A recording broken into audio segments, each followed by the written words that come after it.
প্ৰথমতে সকলোকে নৱবৰ্ষৰ মোৰ হিয়া ভৰা আন্তৰিক শুভেচ্ছা জ্ঞাপন কৰিলোঁ। আশা কৰোঁ সকলোৰে বছৰটো যেন সুখী সমৃদ্ধিৰে ভৰি পৰে, সকলোৰে জীৱনলৈ হাঁহি আনন্দময় হওক, সেইটো কামনা কৰি আজি মই মোৰ ভিডিঅ'টো আৰম্ভ কৰিলোঁ। পিতৃয়ে ৰেপ কৰি হত্যা কৰিলে নিজ কন্যাক। কথা শুনি দুখ লাগিছেনে? দুখ লাগিবই, সঁচাকৈ বহুত দুখ লগা কথা। আজি এই নতুন বছৰটো প্ৰথমটো দিনতে ৰাতিপুৱা এইটো ভিডিঅ' বনাবলৈ মন নাছিল, কিন্তু নিউজটো ইমানেই বাজি আছে আৰু ইমানে দুখৰ কথা, ইমানে দুখ লগা এটা ঘটনা, মই নবনোৱাকৈ কেনেকৈ থাকোঁ কওকচোন। আপোনালোকক নজনালে মনটো বেয়া লাগে। চ' ৰাতিপুৱা ভিডিঅ'টো আৰম্ভ কৰি দিলোঁ। চাওক, আমি শুনি আছোঁ যে পিতৃ আৰু কন্যাৰ এটা বন্ধ কথাত মৃত্যু হৈছে। আজি 4 দিন হ'ল আৰক্ষীয়ে তদন্ত কৰি আছে, তদন্ত কৰি একো সুসূত্ৰ পোৱা নাছিলে। ফাইনেলি যোৱাকালি গম পালোঁ যে যোৱাকালি ওলাইছে আৰক্ষীয়ে যে সেই বনজিৎ দাসৰ চৌহদত কাম কৰা মিস্ত্ৰী আৰু জগাৰী দুজনে তেওঁলোকৰ সাক্ষী হ'ল। তেওঁলোকে সকলো কথা ক'লে যে বনজিৎ দাস কোন গম পাইছেনে? আপোনালোকে নিউজত বাজি আছে যে বৰা গাঁৱত বনজিৎ দাস আৰু তেওঁৰ ছোৱালী, তেওঁৰ কন্যা দিদীক্ষা দাস 7ম শ্ৰেণীত পঢ়ি আছে। দুয়োৰে মৃত্যু হৈছে আজি 4 দিন আগত এটা কথাত তেওঁলোকৰ ঘৰতে। কিন্তু সেই বন্ধ কথাত কোনে তেওঁলোকক হত্যা কৰিলে আৰক্ষীয়ে তদন্ত চলাই আছে। কিন্তু তদন্ত চলাই কথাষাৰ প্ৰমাণ হ'ল বা গম পালে যে তৃতীয়জন ব্যক্তি কোনো অহা নাই। নিশ্চয় পিতৃ আৰু কন্যাৰ মাজত সংঘাত হৈছিল আৰু পিতৃয়ে চাগে কন্যাক হত্যা কৰিছিল। আৰু হত্যাৰ কাৰণ এইটোও হ'ব পাৰে হয়তো পিতৃয়ে বেয়া কাম কৰিছিল, চাগে হয়তো ৰেপ কৰিছিল, যাৰ কাৰণে কথাষাৰ আজিও স্পষ্ট হোৱা নাই।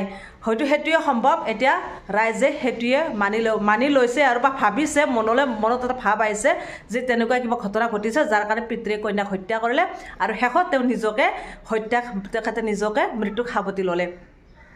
যোৱাকালি গধূলি গম পালোঁ যে সেই তেওঁৰ চৌহদত, বনজিতৰ চৌহদত যিটো কাম কৰা মিস্ত্ৰী আৰু জগাৰী, তেওঁলোকে কৈছে আচলতে সিদিনাখন কোনো অহা নাছিলে। কাৰণ তেওঁলোকে কাম কৰি আছে, তেওঁলোকে দেখিছে সেই বনজিতৰ ঘৰত সিদিনাখন মাত্ৰ 4জন মানুহ আহিছিলে।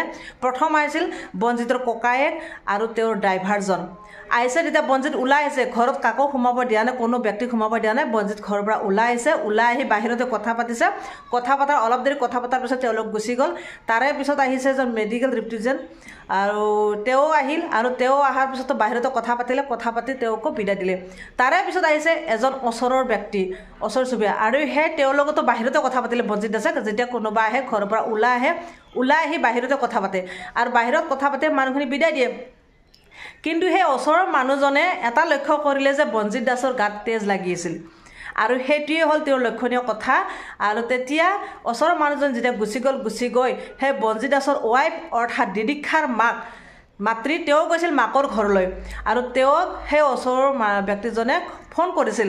কিন্তু যেতিয়া ফোন কৰিলে, কিন্তু দিদীক্ষাৰ মাতৃয়ে ফোনটো উঠোৱা নাছিল। কেইবাবাৰো ফোন মাৰিছিল, মনৰ সন্দেহত ফোন মাৰিছিল আৰু তেতিয়া ফোনটো উঠোৱা নাছিল। কিন্তু অলপ দেৰি পিছত সেই দিদীক্ষাৰ মাকে অৰ্থাৎ বনজিতৰ ৱাইফে ফোন কৰিছে। ফোন কৰোঁতে তেতিয়া কথা অলপ গম পালে আৰু বনজিতৰ ঘৰত বাৰে ফোন কৰি আছে, কিন্তু ফোন উঠোৱা নাই।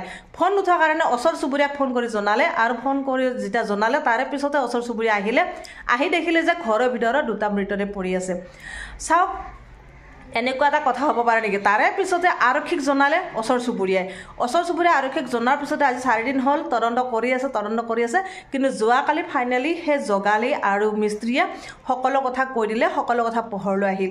এতিয়া সেই 4জন ব্যক্তিকো হয়তো সোধা পোছা কৰিছে, গোটেইখিনি এতিয়া পোহৰলৈ আহিছে। আচলতে এনেকুৱা এটা ভাৱ হৈছে যিটোকে তৃতীয়জন ব্যক্তি অহা নাই যদি সেই দিদীক্ষাক কোনে হত্যা কৰিলে? নিশ্চয় পিতৃয়ে হত্যা কৰিব আৰু পিতৃক হত্যা কৰাৰ আগত হয়তো কিবা এটা নঘটিবীয়া লগা ঘটনা চাগে ঘটাইছে, যাৰ কাৰণে তাইক হত্যা কৰিবলৈ বাধ্য হৈছে আৰু হত্যা কৰি তেওঁ নিজকে চাগে ভাবিছে মই জীয়াই থাকি লাভ নাই, জীয়াই থাকিলে হয়তো মোকো জেলত দিব বা মানুহৰ আগত মই ওলাব নোৱাৰিম, বা হ'ব কিবা কিবি আৰু মানুহৰ হাঁহিৰ পাত্ৰ হৈ থকাতকৈ হয়তো ময়ো নিজকে মৰি যাওঁ। তেওঁ এনেকুৱা ডিচিশ্যন চাগে ল'লে, সেই ছোৱালীজনীক হত্যা কৰি নিজকে তেওঁ মৃত্যুক সাৱটি ল'লে।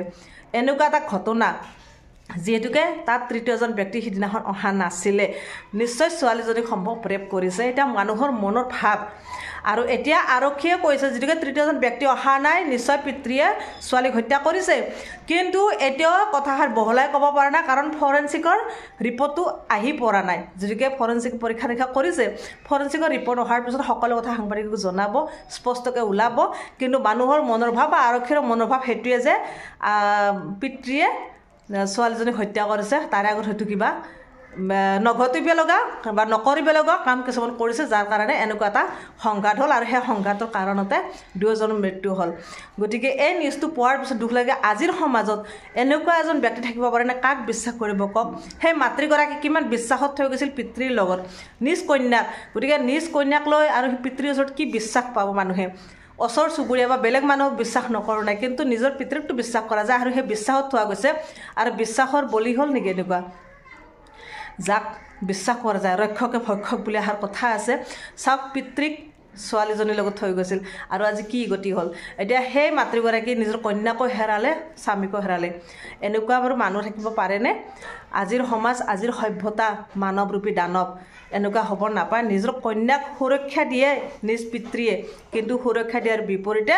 নিজ কন্যাক হত্যা কৰিছে এজন পিতৃয়ে মানৱৰূপী দানৱ বুলি ক'ব লাগিব মানৱ নহয় মানুহ নহয় তেখেত মানুহ নহয় দানৱ হয় সেই দানৱে হত্যা কৰিছে এই নিউজটো পাই খুবেই বেয়া লাগিছে এনেকুৱা যেন কাৰো জীৱনত ঘটনা নঘটে সেইটোৱে আশা কৰোঁ সেই কামনা কৰি আজি মই মোৰ ভিডিঅ'টো সামৰিছোঁ আজিলৈ বাই বাই